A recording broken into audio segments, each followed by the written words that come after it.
We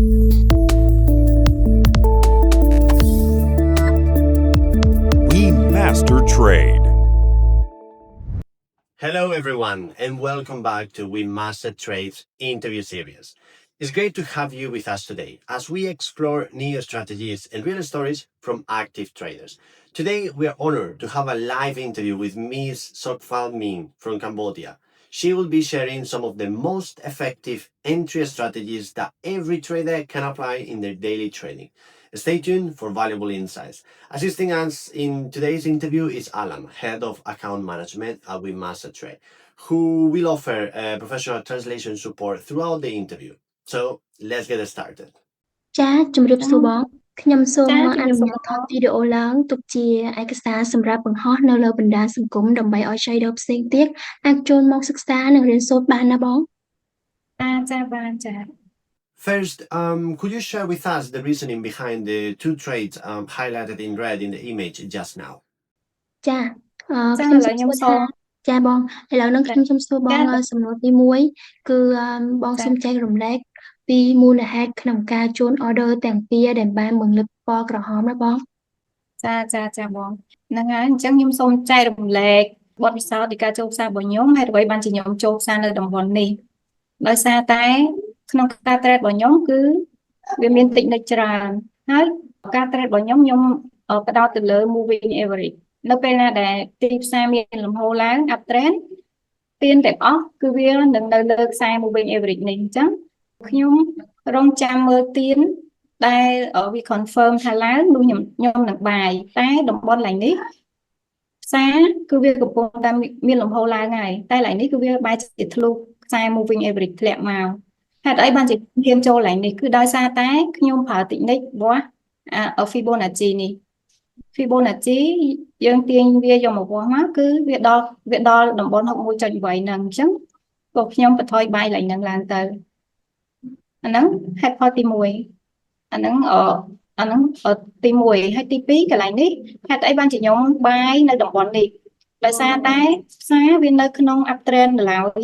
យើងមើល time frame 1ម៉ោងណាតែនេះ time frame 15នាទីវាបានធ្លុះខ្សែ moving average ធ្លុះមកហើយតែដល់ពេលយើងមើលក្នុង time frame 1ម៉ោងគឺវានៅលំហូរឡើងនៅឡើយទេអញ្ចឹងគឺខ្ញុំនៅតែរងចាំទិញវាឡើងទៅវិញគឺនៅពេលណាដែលវាមានទាន confirm ថាឡើងទៅវិញខ្ញុំនឹងបាយឡើងទៅវិញហើយហេតុអីនៅមិនឃើញថាវា confirm ឡើងគឺយើងមើលតំបន់នេះពេលដែលវាធ្លាក់មកវាបែរជាមានទានឡើងទៅហើយឡើងទៅវាឆក់នៅតំបន់នេះមានន័យថាកំពូលអានេះយើងជាកំពូលហើយមួយនេះវាឡើងទៅធ្លុះកំពូលនេះអញ្ចឹងខ្ញុំរងចាំដល់ពេលដែលវា full back មកវិញនៅតំបន់ហ្នឹងហើយមានទាន confirm ឡើងគឺខ្ញុំបាយហើយមិនទិញឡើងនៅតំបន់ហ្នឹងហើយរងចាំតែទិញឡើងឯងណាមួយរយៈមុនផ្សារមាសគឺមានលំហូរឡើងស្អាតហ្នឹងហ្នឹងសំណួរមួយហើយចាបងឆ្លើយពីចា And could you please share your trading experience from working with other funds?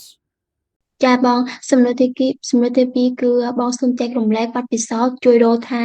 តើធ្លាប់ជួយដូរនៅមូលនិធិផ្សេងទៀតដែរឬទេបង ចាបងខ្ញុំធ្លាប់ជួញដូរជាមួយនឹងfund ជាច្រើនមានដូចជា The Fire ATMO ឥឡូវបច្ចុប្បន្នគឺខ្ញុំ trade ពីក្រុមហ៊ុនហ្នឹងហើយពីមុនមកពួកខ្ញុំធ្លាប់ trade ជាមួយនឹង My Forex Fund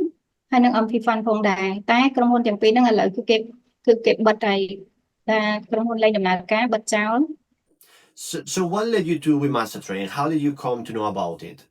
ចាបងចាបងសូមខ្ញុំសួរថាបងសូមចែករំលែកពីមូលហេតុដែលបងបានស្គាល់នឹងមកធ្វើការជួយដូរនៅ WeMaster ចៃបានទេបង តាមគ្រូខ្ញុំស្គាល់ WMT WeMaster Trade នេះតាមរយៈមិត្តភ័ក្តិដែលណែនាំហើយណាមួយខ្ញុំក៏ធ្លាប់ឃើញតាម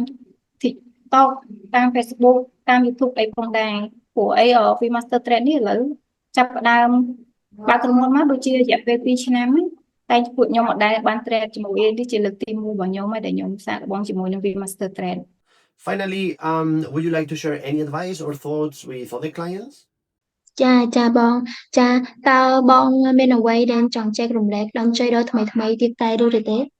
ខ្ញុំចង់ផ្ដាំផ្ញើទៅដល់អ្នក trader ថ្មីទាំងអស់គ្នាថា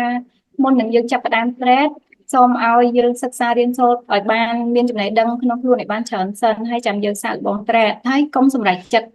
trade នឹង broker ព្រោះអីវាហានិភ័យសូមឲ្យអ្នក trade ថ្មីទាំងអស់សាកល្បងជាមួយនឹង fan ទាំងអស់គ្នាព្រោះកាត់បន្ថយហានិភ័យរបស់យើងបានច្រើន Thank you so much for taking the time for this interview. We wish you good health and lots of luck. Thank you again and goodbye for now. ចាបងចាសូមអរគុណ ទេ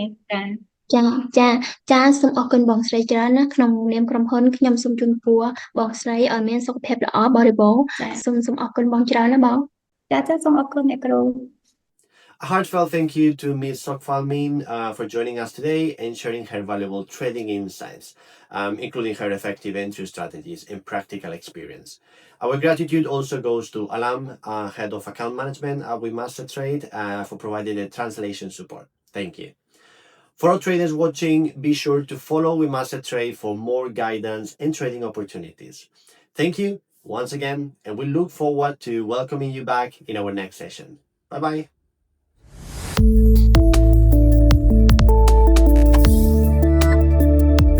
We master trade.